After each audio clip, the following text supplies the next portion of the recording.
all what you just told me. Hey, man, we finally gave you guys something nice to talk about Tide Talk. I know we've been killing you guys with performances, but we're getting better. We're getting better, you know. Appreciate you, brother. Thank you, guys.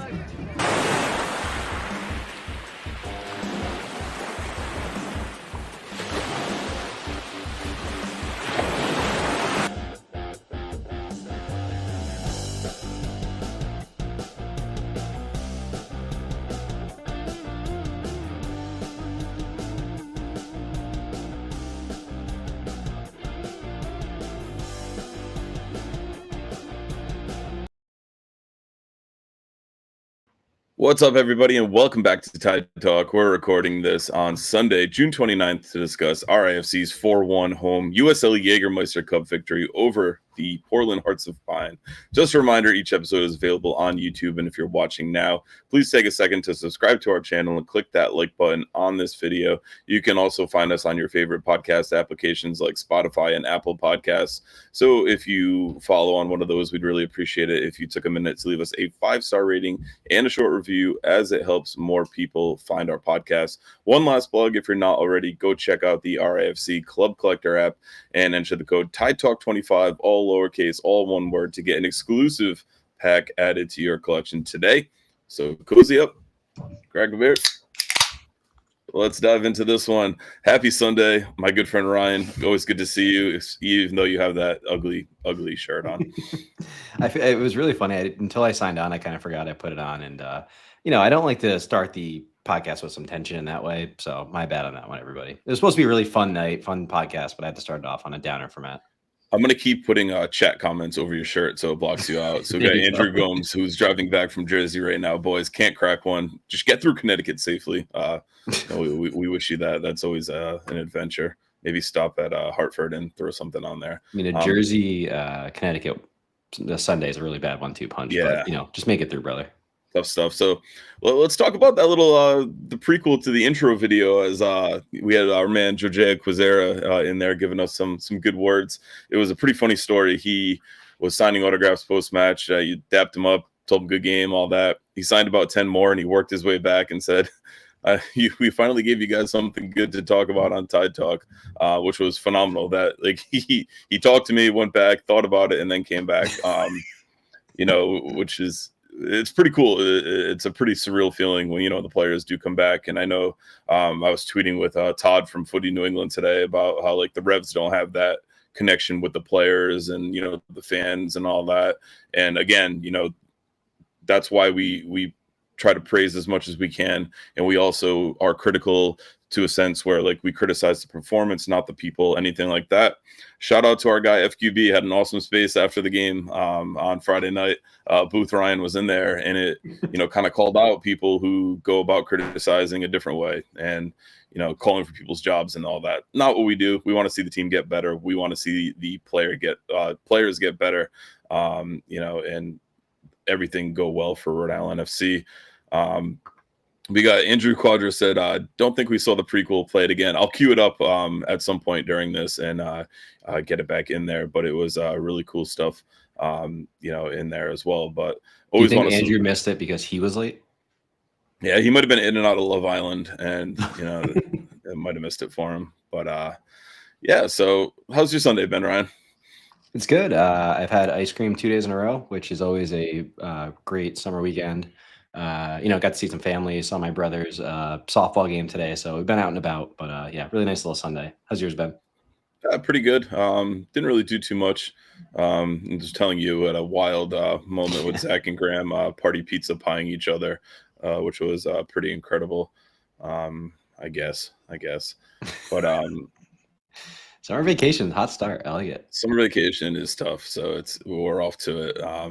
We'll go from there. But I think as I filibustered long enough, I had that. Did I get that video queued up? No, maybe not. It didn't load yet. But we'll start with the lineup, and we'll go from there. Doing it live, folks. Doing it live. Yep. We're trying to accommodate Quadras being late, but it is what it is. We had Jackson Lee in net. We had Aldair Sanchez, Nodarce, Yao, Rio Hope Gunn, Maxi Rodriguez, Clay Holstad, Jorge Quizera, Noah Fuson, Joe Brito, and Albert Chico Dikwa. You surprised with this 11, Ryan, or was this kind of what you expected?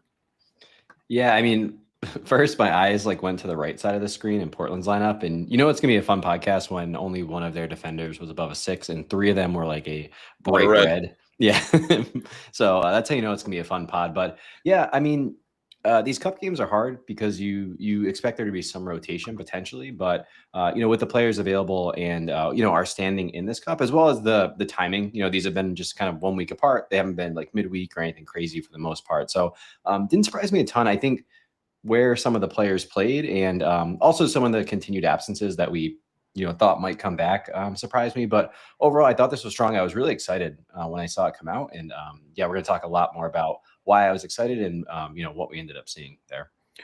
So I think we were all kind of talking before this match and the days leading up to it that we were wondering who was going to kind of fill in and get that extra midfield or winger spot. Would it be an Isaac?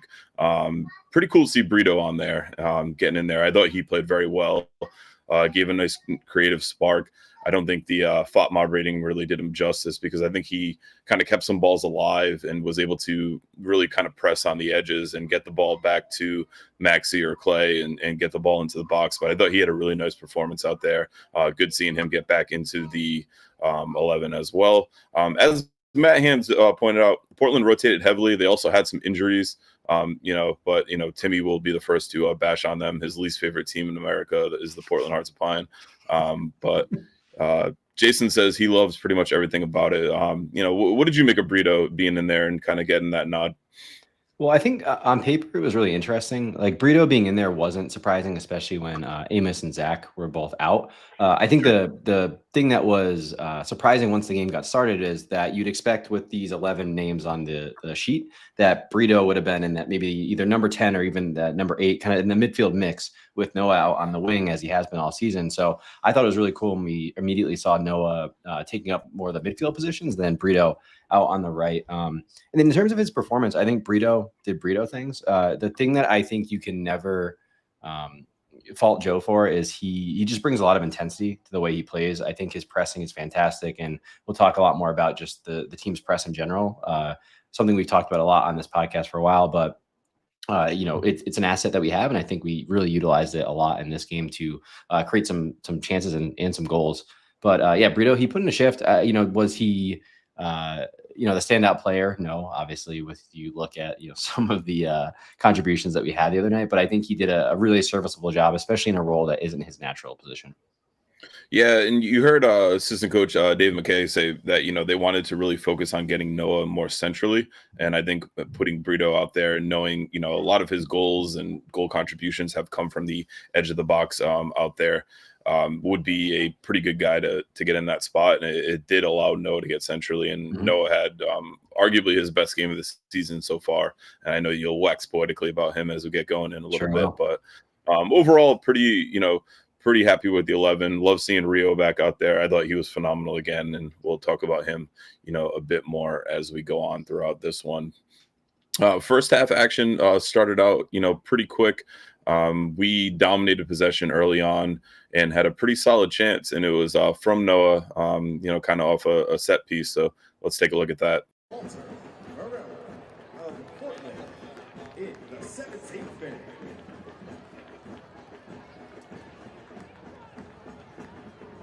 It's driven towards the near side of the 6. Great header by No Darcy. Oh, and it was nearly a wonderful goal.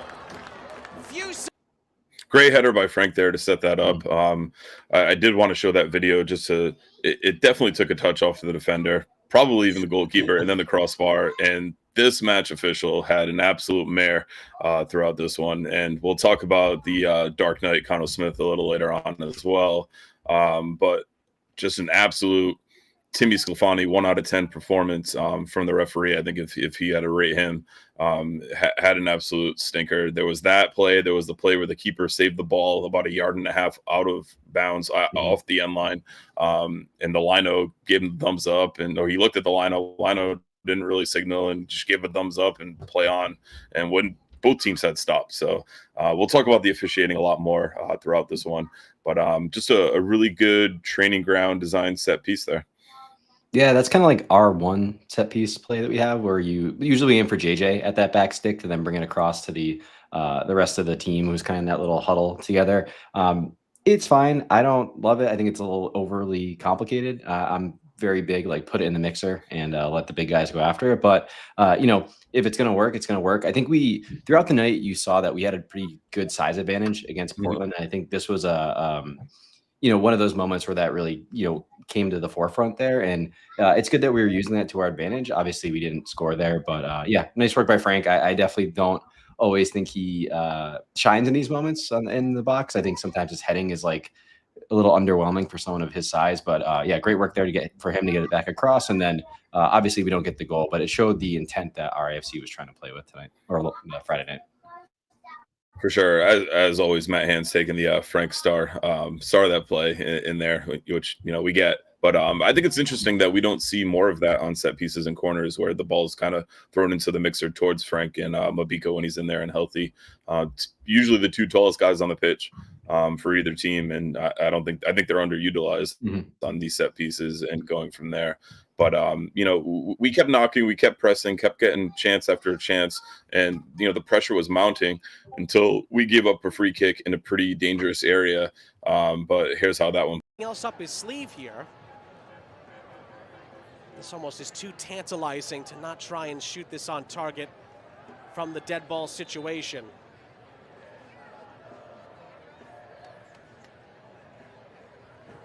It's James. Oh, it nearly goes in. And then on the follow-up, Rodriguez makes a critical challenge to make sure Keegan. So I had my timestamps and stuff. Obviously, I didn't show the goal first, but we were up 1-0 at that point. But going into that one and kind of seeing Jackson in struggling on the set pieces of late, I think it was extremely noticeable that he took a lot more time setting his wall than we saw against Sacramento. And I think the wall listened and trusted him a little bit more on that one, and they got into the right spot. So the wall was kind of always a moving piece last time out. But he gets a good finger on it, deflects it into the crossbar. Maxi's there to clean it up and then or nudge it off the line, and then Aldair's there to clean it up. So I think it's going to be a really good thing for Jackson going forward. I think going into leading up to that Sacramento one, I kind of was dreading what was coming. You could kind of feel that goal was coming. And from my angle, just looking at the wall, it just didn't seem right.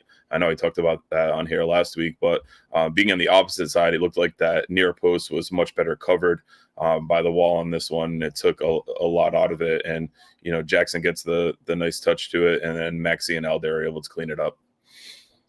Yeah, I think, to your point about the wall, I also think you can tell they invested some time this week thinking about their set piece defense. So, Number one, Jackson. No on the ground. No on the ground, I think, is another big piece of that. You see that in most leagues at this point of the player on the ground. And what that's for is so that the wall can jump without any kind of worries because, a couple really like Messi and a couple sneaky, very talented players realize, hey, if I go to shoot and the wall jumps, I can just pass it under the wall and it goes in. So teams have started having someone lay down behind the wall, which is why you saw Noah there. But it shows that they are kind of realizing that there are some issues. Is everything solved all of a sudden? No. We have to see a little consistency here, but nice to know they worked on it. Great reaction save by Jackson there. I don't know how much he can see as the ball's coming over the wall. It was a really good, really good struck free kick. Yeah, really well struck free kick by the Portland player. And he gets his finger on it. It takes a wild deflection. At that moment, anything can happen. And shout out to Maxi. I think the one thing similar to Brito that he brings to this team is just constant intensity and someone who really takes ownership of situations. And, him getting in there, I think, he had a phenomenal night all around. But I think that just shows kind of who he is as a player. He's someone who will do whatever it takes for the team. And, absolutely love Maxi, as everybody is aware at this point, if you've ever listened to this podcast. Absolutely. So the point that I missed, obviously the big one was 10 minutes before that, and it was the first goal of the night for RIFC. Sorry, a lot of videos, and 7 videos queued up. Guys, you would be dumbstruck by the way the videos are loaded into this podcast feed. It is horrific. Absolutely wild. So let's take a look at Chico as he got the scoring started and gives RIFC the 1-0 lead. Of Noah Fuson just couldn't get through it. Rhode Island win the ball back. Rodriguez over the top. It's a little dink, and it's a wonderful finish. Albert Diqua delivers in the Jagermeister Cup. And Rhode Island draw first blood to take a 1-0 lead.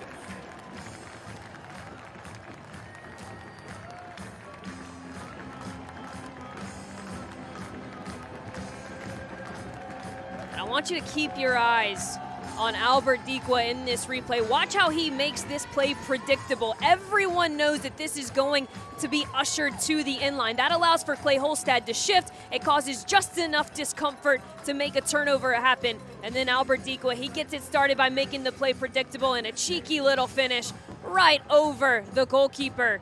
And this is the early goal, the positive start that Kano Smith wanted for his group at home. It's Albert Dikwa's first. So you could see our guy, Liam Crawley there, getting some photos. So we'll have a nice photo dump. Big shout out to our guy, Liam, for taking some pictures for Tide Talk. I know if you're in the Defiance Discord, you saw some of the supporters section ones. I shared them out in the supporters group photos and videos channel. But first on this play, the finish is absolutely beautiful. Just a really, really good striker's finish. And then we've talked at length here, Chico not getting in the goals is due to the lack of service. And what a ball from Maxi Rodriguez, clipped over the top. And the announcer said it perfectly. Chico reads the Clay cutting back in from the touchline.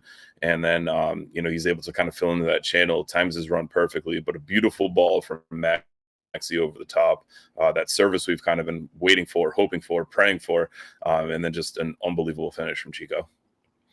Yeah, so we're going to talk a lot more about some of this stuff in the slides later, but two things I loved about that goal. First is the press creates it. So Portland was really struggling with playing out from the back, but they kept persisting with it, and our press was just giving them a ton of trouble there. But one thing I noticed all night is we were much more direct, and our tempo was much higher tonight. So Max didn't even hesitate. He was putting that ball in right behind, which is beautiful. And I like that, obviously Chico's up there, but Noah was right there with him. So if it wasn't Chico, Noah's probably also getting to that, which is great. It shows the intent that we had, that we weren't because previously I think we would have probably seen either one of the two of them, tuck back into midfield, wait for a pass from Maxi, but it was both of them off to the races. I think we put a lot of pressure on Portland's back line with those direct runs and behind. And then, it's a really tough finish from Chico. I don't think he's going to get the credit he deserves on this one, but tough for him to get his kind of foot up and around and get that on net. But yeah, overall great play from Rhode Island. I thought it showed a lot of intensity, a lot of just kind of the thinking behind the way they were going to play for the night, and a lot of attacking intent, which we saw more in the second half, but kept going there. For sure. As Matt Jean says, that's the best number 10 in New England. Totally agree with you. That is a rock solid statement to go from there. But just a really good ball. We head into the half with the 1-0 lead. We'll take a look at quick stats. RIFC dominating possession, 62%. Outshot Portland 7-1. 3 on target, 1 on target for Portland. 2 big chances, 1 big chance miss. 135 passes at 72% accuracy. 10 fouls committed for Rhode Island, 9 for Portland. 19 fouls in the first half. 3-2 on corners in favor of RIFC. We learned after the game that going into the tunnel, Kano picked up his first yellow card, berating the referee, Mohammed Hassan, very deservedly so, I believe. Mohammed put himself as the star of the show in that first half with those 19 fouls and just some incredible decisions that were just absolutely blown throughout this one. And then coming back out of the locker rooms, Kano proceeded to get his second yellow for still going back at it. So Mohammed could not take the heat and told Kano to get the fuck out of the kitchen. And then we saw one of the greatest maybe moments in USL or US soccer history as Kano made his way to the stadium roof to watch the second half. There were some great shots of him from a lot of different people. Men in Blazers even retweeted it. That shows you how funky that one was, and kind of how cool that was. But I think I don't hate it. I don't hate Kano getting a red card for this one. I know we had a 1-0 lead. I know it's a cup match, but how flat this team looked against Sacramento. As a coach myself, you try to look for ways to inspire your players and kind of get them to react. And I'm sure this was done in front of the players as well. I'm sure the players witnessed this and they saw a coach fighting. And I'm okay with it. I know the suspension comes. I know that happens, but I have no problems with this. The boys responded, and I think that's ultimately the most important aspect of it. You're shaking your head, so can't wait to hear this take. Yeah. So I'm gonna go back pretty far here. So first off, with the halftime stats, one thing I really liked about the stats you're reading off is, that 60, I think you said 62, 63% 62. possession. That's been kind of the norm so far this season. But what was nicely paired with that was we had, I think you said 7 shots on target, right? So one thing we've seen a lot this year is it's a lot of possession, but not a lot of shots, not a lot of stuff happening once they get to the final third. There was clearly, a step change in how intense we were in that final third and how much action we were getting. Obviously, we only got the 1 goal in that first half, but there was definitely a higher intensity and just more output out there, which, you could feel that things were kind of coming together up there, which was great. And then in terms of Kano, yeah, listen, I'm not I don't have an issue with him getting the red card there. Do I think it was necessary? No, because I think the team was playing with the intensity that was going to get them the result. And we've seen Kano get a lot of yellow cards. It's kind of like the thing that happens in this league. At least once a game, one of the different benches is getting a yellow because of the incompetence of the refereeing in this league. But was I oh, I'm happy he did this? No. Am I worked up about it? Also, no. The funniest moment though, my wife and I were walking back from getting concessions and stuff at halftime, and we're walking back to 2 Pretzels? Was that? I got Pretzels. I was not messing about on that one. I was eating that during the national anthem, but it was walking by. I was wow, that guy going up in the elevator really looks like Kano. That's really weird. And then he turned around. I was like, wait, why is Kano going up in an elevator?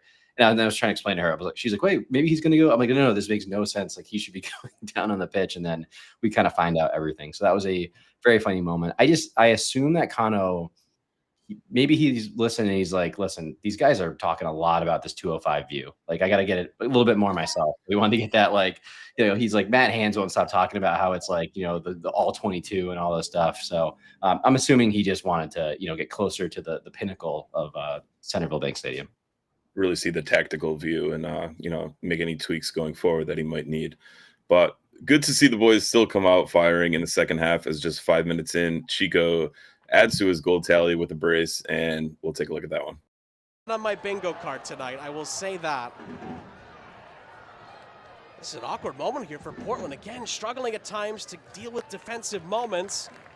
Rhode Island keep the pressure on with Quizera, who finds Holstead. Rodriguez.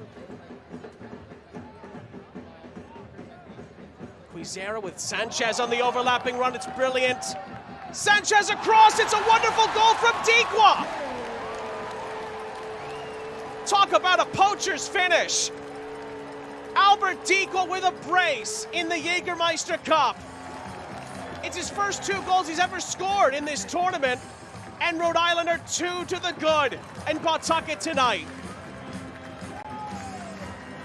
So many good things happening in this replay. We talked about the relationship. Noah Fuson occupying defenders higher. Maxi Rodriguez with the ability, playing in a deeper position to play with his hips to goal. And then it's a wonderful overlap, an overload of the width area, and then a slashing run to the near post.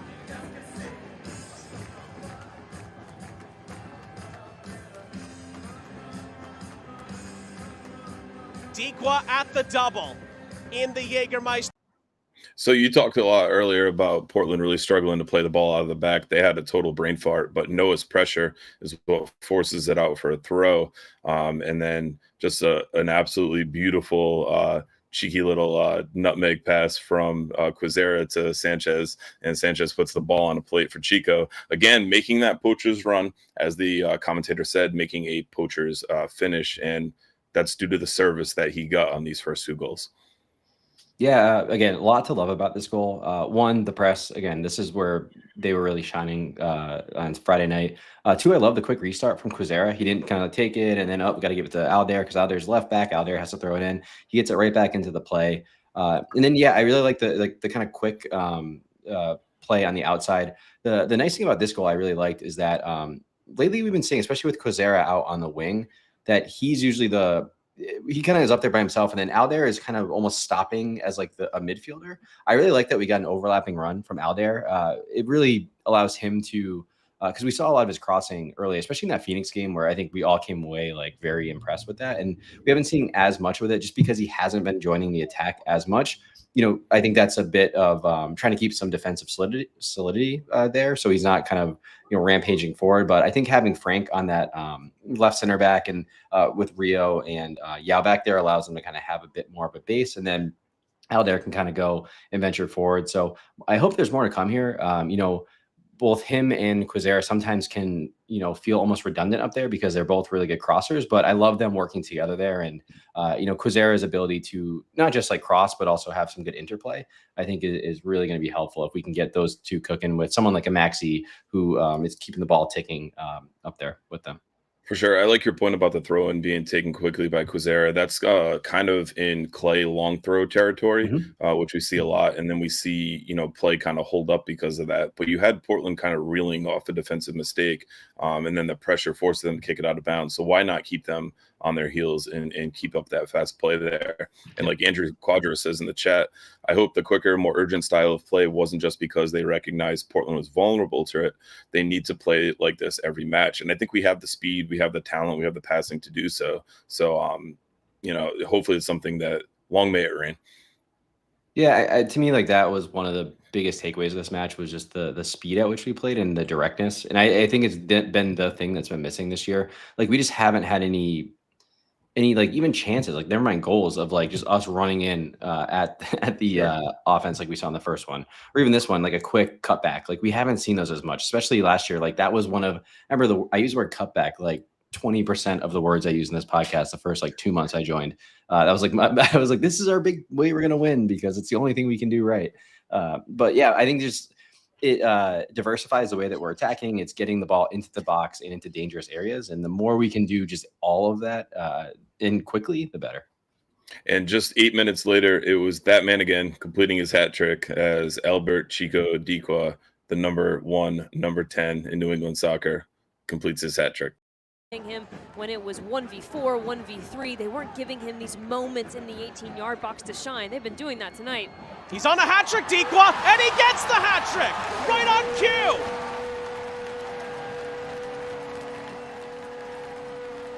Make it a triple.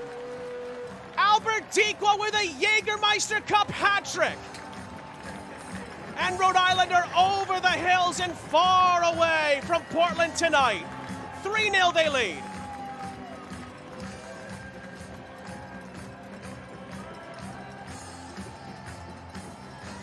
Well, this is a moment where the build has been efficient and it's been purposeful. 3 passes and Quizera is near the inline.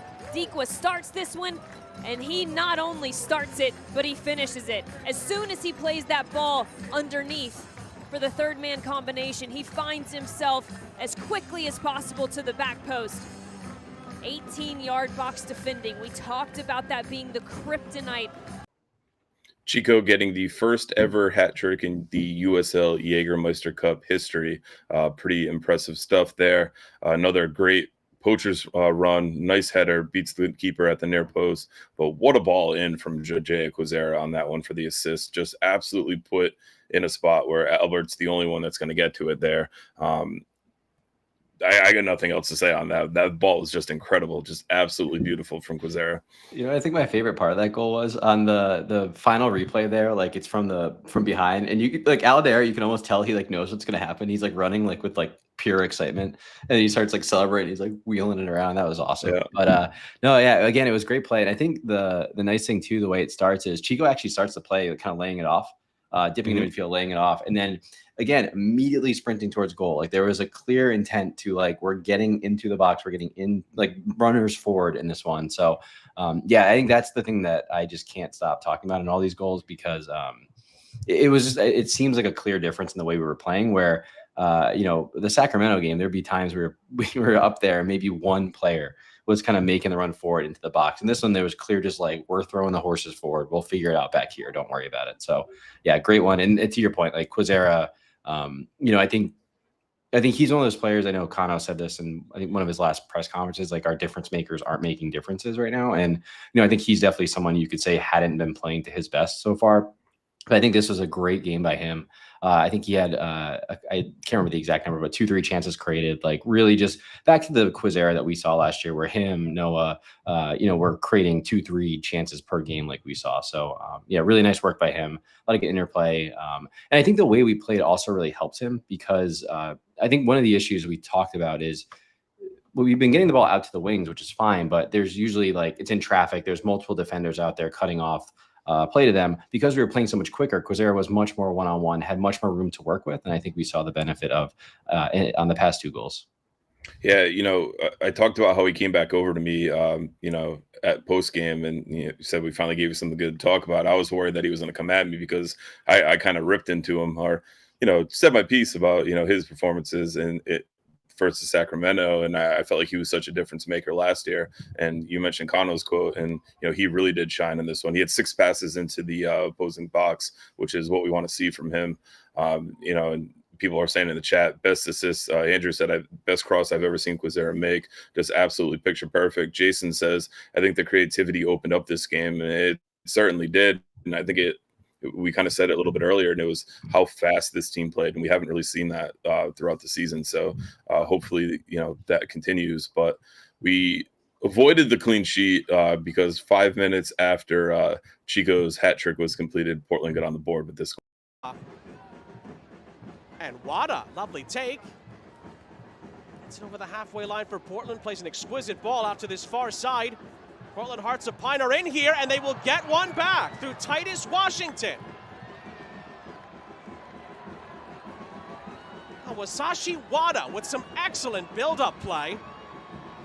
And it was a fabulous finish from Titus Washington, and Portland Hearts of Pine have a pulse in the Jaeger Cup. Well, we pointed out to you in the lineup for a reason. He is the one that can pull all the strings and connect all the lines. It's a wonderful bit of play to evade the pressure of Maxi Rodriguez, and good recognition from Titus Washington just to peel his run wide enough for that. So, I think the midfield was very stretched out. I think it was very much a foot off the gas moment in there. But I will say, since returning from injury, I think Karifa Yao has been outstanding, in his return. But I think that was not his moment of glory since his return, as he just kind of failed to close down Washington there, and really kind of lost him. And as people are saying in the chat, he kind of got cooked on that one. Not great defending. Kind of let him go one-on-one with Jackson in the net there. But I do think he has been very good since returning from injury. Just not a good moment overall. And I think it kind of started in the build-up in the midfield. Yeah, I mean, the player kind of doing that quick 1-2 around Maxi, I think really just because we were pressing pretty hard, and the thing that's tough about pressing is that the minute it's broken, you're usually kind of screwed a little bit. Sure. However, like we were fine. Like there's many, if you kind of froze everything like leading up to the goal, there's not really a time in there that I'm like, oh, we're in a bad spot.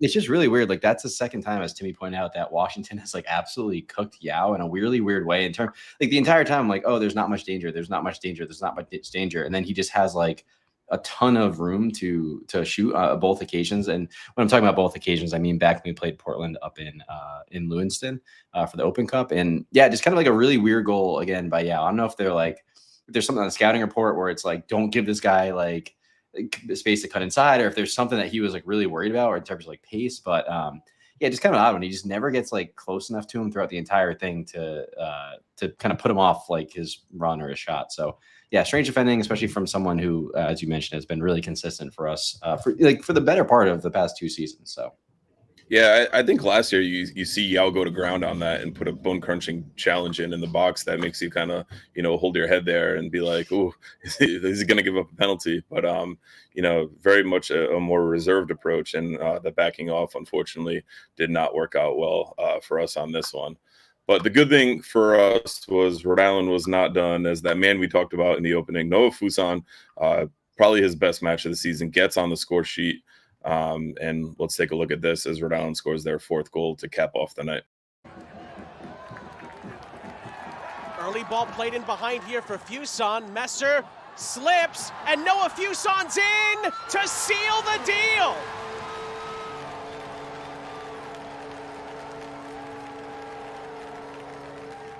Noah Fuson makes it 4-1 Rhode Island. And they are firmly back on top of Group 4 and take a gigantic step closer to potentially making it through to the knockout stages. Well, right on cue. Noah Fuson has done so much right in this game, and we've seen that extra 20%.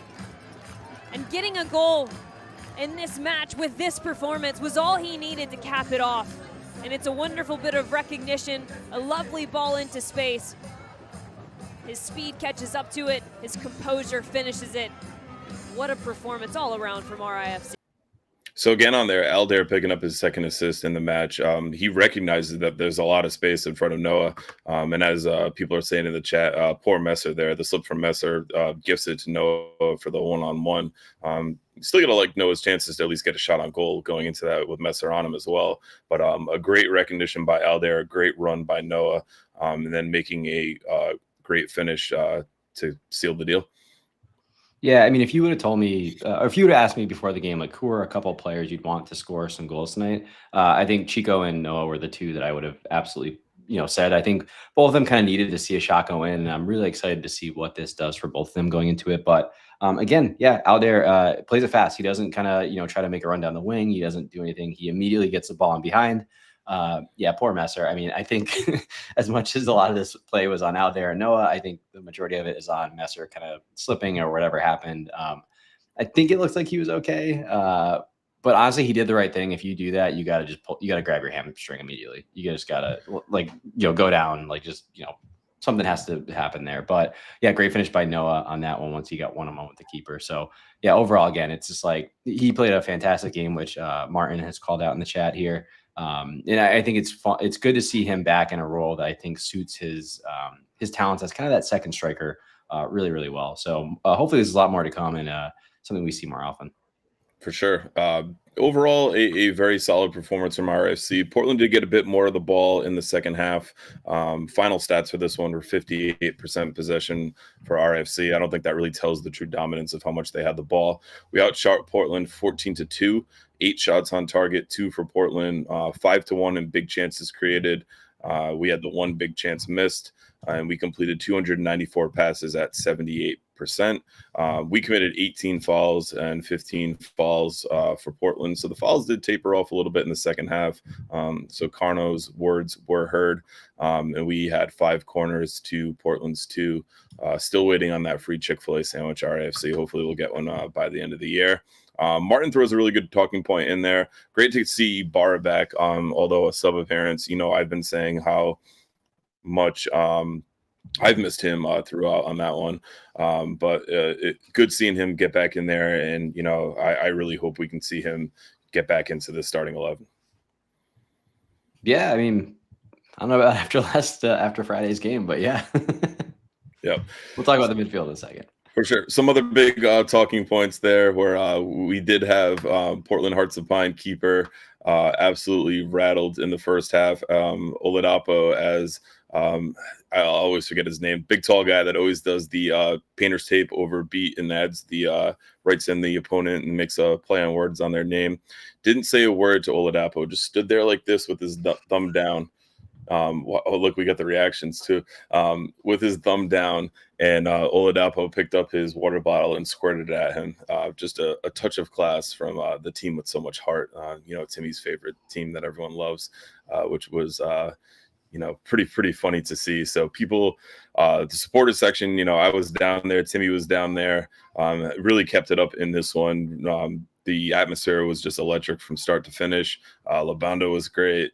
Dave Gallant on Capo was great. It was just a really good atmosphere down there, and really good to see that return after, kind of stopping at the 90th minute in the last one, and really, getting behind the boys and backing it up. And if you really want to see someone, get into the supporter section, you got to watch Andrew Quadros. That man is like at church when he's down there. He is nonstop. I don't think it was playfully quit hating. I think he was pretty pissed. He was pretty rattled. It was pretty good to see. But overall, just a great night from RFC, and seeing the boys get some goals and play with the passion that we've kind of been missing in the last few weeks. Yeah, I mean, dare I say I think we all needed that a little bit. Like, obviously, need to see the team come out again and play like that next weekend. But I think we all kind of needed a night like that, and it was good. I think it was one of those games where I think there was a lot of people there who might have been their first time at Centerville Bank Stadium. I know my real estate agent was there. He was like, "This is so much fun." I was like, "It is a lot more fun when they're scoring goals and winning matches." But yeah, no, I think we just kind of all needed that night, and it was a great way to kind of kick off the official kind of summer of Tidewater. For sure. Matt Jean says by the end of the year, we will have all of Tide Talk down in the vault. Hopefully Ryan can grace us with his presence. Or, you know, I was with my maybe. mom, my brother, my wife. I had a crew I was with, so He was too busy growing that beard back from last week, as you can see. there was too many comments about it in the chat, so I had to put some Miracle-Gro in there. There you go. It's actually just that weird thing that Carlos Boozer put on his head back in the day that like shine. That's all it is. Stencil. Yeah, I'm gonna wash it off after. All right, so that kind of wraps it up for that. It's slide time, people. You guys ready for it? Ooh. Let's Slide do time, it. baby. Alrighty, folks. So the in focus. Oh, right now, someone said up the slides. I think it was Martin that said that, or someone said that in the Tide Talk channel on D36. So I really appreciate that. So for up the slides this week. So number one, my big talking point, which I just alluded to, was this midfield mix. So number one, as Matt Note said, shout out to Liam Crowley photo for these images. We're gonna put them out, a bunch of them, but yeah, just absolute killer stuff. Yeah, we have Maxi Rodriguez, Noah Fuson, and Clay Holstad as our midfield trio in this one. And you know, one thing that was funny about last week is I did slides and I completely forgot to show you guys my last slide, which made the case for kind of putting Noah back up in this, going back to like a 3-5-2. Noah back is one of those strikers and kind of getting him back into more of a central role. But at the same time, I love the way that RIFC did it here. So we have this trio here. We have Maxi playing a little bit deeper, and I think it worked out fantastically. He had 1 assist, 2 big chances created. He won 4 out of 6 ground duels. You know, we talked about this when we signed him. We talked about it throughout. While Maxi is definitely he's an attacking player, and I think it's where he gets a lot of the credit. He's someone who can play both sides of the ball. He's not afraid to get into a duel. He's going to press. He's going to run. He has a lot of athleticism throughout the match, and I think we saw all of that on display. I think Matt Hands said it earlier in the chat, like, he was ping balls around nonstop throughout this one. He was really playing people in behind. It was definitely like a clear effort of the team, and I think he was someone who was showing that clearly. Next up, we had Noah. I think hold on, before you go to Noah, Ryan, I think to kind of quote the special one, Jose Mourinho, I think Maxi is kind of that 8.5 that he always talked about. Yep. You know, that guy that can kind of play in the mid and also generate the attack, and does it so well. I think we kind of take for granted how good he is passing the ball because we've seen him with so many defensive actions early on this season. But, you know, to be able to have that threat from deep, and for him to have their creativity and ability to play the ball forward like that is just an absolute asset on this team. No, absolutely. And you know, he's one of those players that, like, as long as he's on the team sheet, it's gonna go okay. You can put him at striker, you can put him at the 10, the 8, like, he's gonna be okay. But I really like this role that he had last Friday night. Next up, Noah returning back to the kind of more attacking midfield role that we've seen him play more centrally. He obviously had the goal, but he also had 3 chances created, which is much more of what we saw last year from Noah. He has not been even nearly touching those numbers out on the wing. Again, neither has Quizera previously on the other side. So more to come here. But another number that I was really excited to see was that he won 4 out of 6 of his dribbles. You know, Noah, again, someone who I think of as this kind of silky dribbler, this guy who can kind of create his own space and his own chances.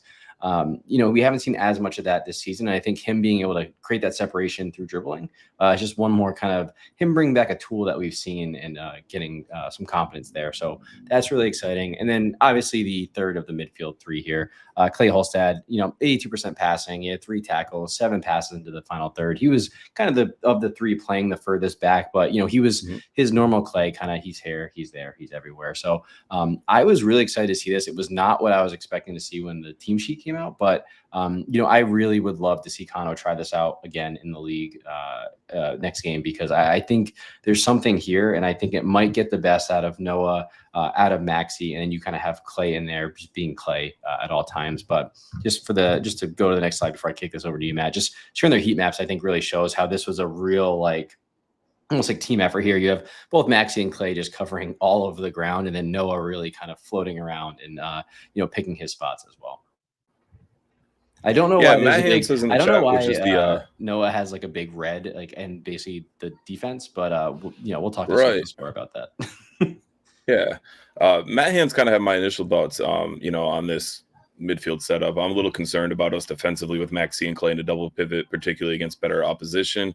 Sean says in the chat he thinks that Clay is athletic enough to cover. I don't even think so. It's that. I think it's a lot of worrying about, the discipline issues with the officials and, someone picking up a cheap yellow and having to come out. And then what do you do?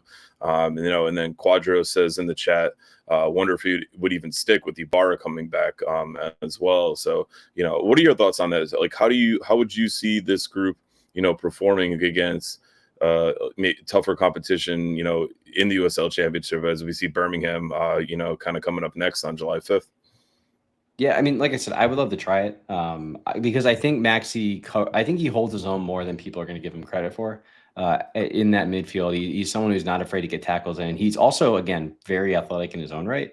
So I would like to see it. And I think the way that we're setting up with at least three center backs on the pitch also gives more cover back there. And we usually also have someone like a Aldair Sanchez kind of in that midfield area as well. So I think we have enough bodies in there. A lot of it's all going to come back to how well are we controlling the ball and how well are we letting people bypass that midfield. And, we can have Ibarra, we can have anyone in there. It's not going to matter if people are just able to bypass the midfield the way they potentially could. So, again, I would love to see it again against like a Birmingham, but I could also see it going terribly, and we need to maybe add a little bit more grit to the midfield. But I do have a feeling that Maxi can play that kind of 8.5, like you're saying, and I think Clay can be a little bit more of the destroyer in there, and I think it can work. Okay. Sean's got some good points in the chat as well. Maxi at the 8 allows more balls into space in the final third. When he plays at the 10, he always wants the ball at his feet. We do see that, and we do see a concerted effort for the team to kind of get him that ball, even if it's in a tight space, because they know he can kind of work some wonders, on the turns as well. But Martin also adds it's not like the other formation was working either, which is 100% true, Martin. Yeah, I mean, it also goes back to I've been saying for a while now, the defense isn't the problem. The defense is just what we talk about because it's very one error is very noticeable versus our offense just not existing for multiple games in a row is just kind of it sucks. So I'm almost willing to accept a bit more risk to try to get the offense going. Sure, I'd rather almost at this point have a 3-2 versus a 1-0 loss. A 3-2 win versus a 1-0 loss, I'm more open to. Quite frankly, it's a lot more fun game to watch.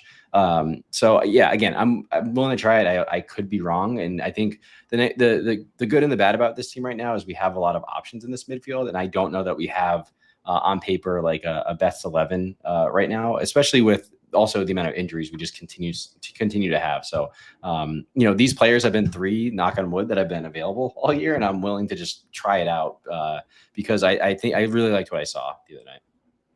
Right on. Martin is such an Arsenal fan. The best form of defense is attack, molded by Arsene Wenger, right there, my friend. That's it. Just want to remind everyone, if you stuck with us this far and you haven't already, please make sure you go ahead and hit that like button. Was that it for the slides, Ryan? No, we got 2 more in focus. So all right, cool. Number 2, we got goals galore here. So just again, kind of back to a lot of the teams we've talked about. The press created a ton of chances and goals. We had 5 big chances in this one. I did not do the research to find out when the last time we did that, but it's been a really, really long time since we had 5 big chances in one game. We also had 8 shots on target. Both those numbers, if you don't win a game doing that, something very bad happened. Number 1, I just love the quicker tempo, more 1-2 passes, more early throws. We were really kind of not letting them settle down, and we were just taking it to them. More direct play. I think we saw a lot more balls in behind than we've seen. And I think having Noah in that central area is helpful there because it's not just Chico chasing those. It's also Noah who's faster than Chico there. And then, a really aggressive wing play. I love that Sanchez was overlapping on the outside. I think it's something we haven't seen a lot of in the past few weeks, and excited to see I'm excited to see how much this can translate. I do have to caveat kind of a lot of this win with this is a lower league team, and we'll have to see how this translates to the USL Championship. But again, I think a lot of this stuff is a very good path forward, at least to try in these other games, because at the end of the day, if you're putting the opponent under a lot of pressure and you're being kind of direct, I think that takes away some of the issues we're seeing with, hey, we had a shitload of possession, but we're not doing anything with it. Trying to be a little bit quicker, I think, is a good way for us to maybe cede a little bit more possession, but actually take it to the other team a bit more. Well said. Cool. And then finally, just had to acknowledge we are top of the group, my friend. So just for everyone's understanding of this competition, whoever finishes first in the group is the one that's going to go through. Whoever finishes second is into this pool where like only 2 of the 6 groups go through. It's really wacky. But Rhode Island FC is top of the group. And as long as we get at least a draw against Hartford, we are through as the group leaders. So exciting stuff. Obviously, I'd rather, poke my eyes out right now than talk about drawing or losing to Hartford. But yeah, exciting that we're doing really well in this competition. Again, a +7 goal differential, having a lot of fun, and yeah, long may it last. That's it. Good stuff as always, my friend. It's just such a weird, we were talking about it before the game, like U.S. soccer competition thing where, the 6 best second place teams get through. You don't play everyone in your group. It's just weird stuff. But as always, great job with the slides, my friend. There you go. Timmy can clip you. I knew you would be able to get it on the first try there. But we just got to take care of business against Hartford, and that's kind of what it is there. But we'll switch gears a little bit. We'll take a look at your responses with your RIFC and 3 and your good, better, best moments from this one. As always, we'll start in the Defiant 1636 Discord. Andrew Hill had his RIFC and 3, Albert Chico Diqua. Then we had Matt Hands getting made fun of for writing his article so damn quick. Taras had his good. We won. Hopefully it's a momentum builder. 2 wins in 3. Better Chico hat trick. Best Fusan in the scorebook. Finally, Pawtucket J had RFC in 3, 18, 50, 58. Good stuff there. Good, the team energy. Better, 1 more Jagermeister win. Best, the bounce back. It was a very good bounce back. Leo had good atmosphere, not just in 116, but in at least the entire South End. Support, shutout, and force. Better, pace and cohesion, return to the attack. Best, Chico scrapping out a hat trick and Noah making the most of his chance. RIFC in 3, visions coming alive. Good, better, best from Matt Jean. Wait, did Leo just admit to having a vision? Is he doing like some Game of Thrones vision stuff happen? He could. He might be the 3-eyed raven. He's a very wise man. Yes. Matt Jean's good, better, best, and RIFC in 3. Pretzel. Just absolute class from Mr. Vice President there himself. James Toomey had his RIFC in 3. Wins are fun. Good, the camaraderie with Hearts of Pine supporters. Timmy would disagree on that. Better, the energy in the stadium. And best, the first hat trick in Centerville Bank Stadium. Mike M had Can I actually say something quick about the pretzels? I took the advice of the chat. I went no sauce. And it was delicious. So everybody, if you're trying to save, I think $2, the sauce might not be worth it. That's all I'm saying. The pretzel stands on its own. Mike M had his RIFC in 3. Heartbreak Kids. Good, Jackson's elbow from the top rope with the save of the season. Better, Noah's sweet shin music to end the game. And best, Chico with the 1-2-3 count for the win. And then he had a Shawn Michaels gif along with that. Very well done. Stuff. That's impressive. Very well done, Mike. Lisa had good. The Pride Curious got a fun show. Better, Kevin V showing. Best, Ibarra looked great. RFC in 3, that was fun. Tyler had RFC in 3, keep it rolling. Good, another Jagermeister win. Better, 4 goals at home. Best, supporter section creating a great atmosphere. So very, very good stuff in there. We had a couple more in the Discord. Andrew Gomes had RFC in 3, it's going down. RFC in part 2, yelling timber. Gotta love the Kesha reference there by Andrew. Hopefully he's singing that to himself driving through Jersey right now. Hopefully that just comes on the radio for him as well. That'd be also great. Timmy with a classic RIFC in 3, farts of pine. Just classic Timmy there. Good midfield trio of Clay, Maxine, Noah. Best, Chico hat trick. B, he did GBB. Is better. His best is winning at home. Feels good. Sorry, I'm all lost reading this. Max, RFC in 3, show at home. Good, found a use for my pride flag. Better, Ibarra and Chico comebacks. I think that counts. And best, Kano finally put offense on the field. And then Andrew Hill replied to Timmy's farts of pine with hearts of farts. Very well done there. Martin had good. The atmosphere in the stadium was electric. Noah as a 10 was his better with a free roll unlocking our offense, and his best was Chico scoring 3 goals and silencing his critics. He is now RIFC's all-time leading goal scorer. Thank you to everyone who wrote in on the Defiant 1636 Discord. On Twitter, mine was RIFC in 3, fuck Evan Ryan. FQB's was up the tide. His good was full team performance, better Noah playing in front of Maxi and Clay, giving Dequa space to roam and get free. Best, a great night out with my daughter, a night she will likely remember and talk about for a long time. Look at that, FQB getting sentimental there. Always good to see, and just kind of all the. I mean, I saw she had a chip plushie, so that what else can you do there? So he spent some coin. Yeah. On Facebook, Christopher Peterson had finally some offense for his RIFC in 3. Chuck had his good was Lee, solid and net, better, lots of forward motion in the game, and his best was Chico. And last but not least, on Instagram, we had our friend Scott in Wales. His good was plenty of chance creation. This is a positive change, better. Roof Kano, best hat trick for Dequa. And then his RFC in 3 was Albert fucking Dequa. Taris added Jaeger for everyone for an RFC in 3. And last but not least, Booth Hill Brewing's good was goals galore. Finally got goals galore. Better, the time spent and pressure applied in the final third. Best, a big W in a cup game. Let's hope it builds some confidence. Booth Hill Brewing, if you're in M7 in the parking lot, bring us some beer so we can talk about it on air. That'd be absolutely great to, kind of see there, and we'll hype you up going forward. You're absolute shills for that, so yeah, definitely do it. Absolutely. Thank you to everyone who wrote in. If you are new to the show and kind of wonder what's happening there after each match, we post on the socials looking for your good, better, best, or good, bad, ugly, depending on the result. And then your RAFC in 3-word summary of that performance. And you can find us on Twitter, Facebook, and Instagram at Tide Talk RI. So you can comment on any one of those, or even on the Tide Talk channel in the Defiant 1636 Discord, and we'll share them on air. So anything else, Ryan, you want to get to that we missed in kind of covering this one?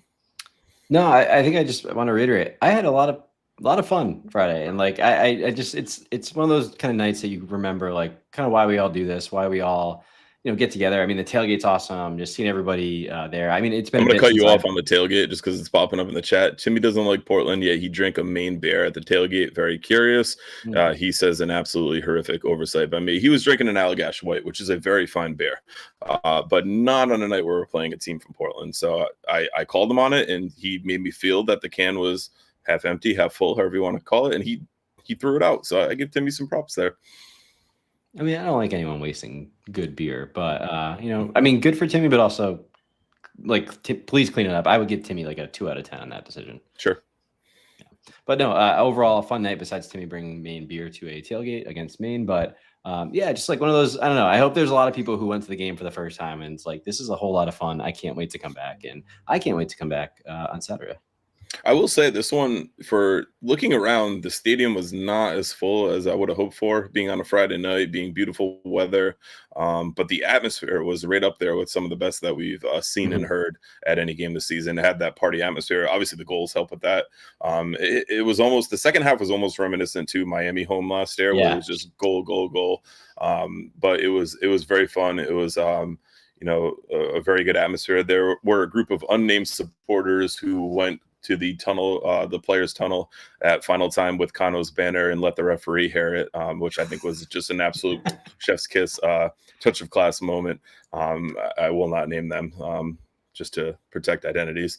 But there was a good bit of shithousery. There was good chanting. There was, the drums, La Banda was great. It was just overall, just like you said, a really fun night, starting in the parking lot and going till well after the final whistle, as the players, many of whom stayed out for quite a long time on the pitch, signing autographs, talking with the fans.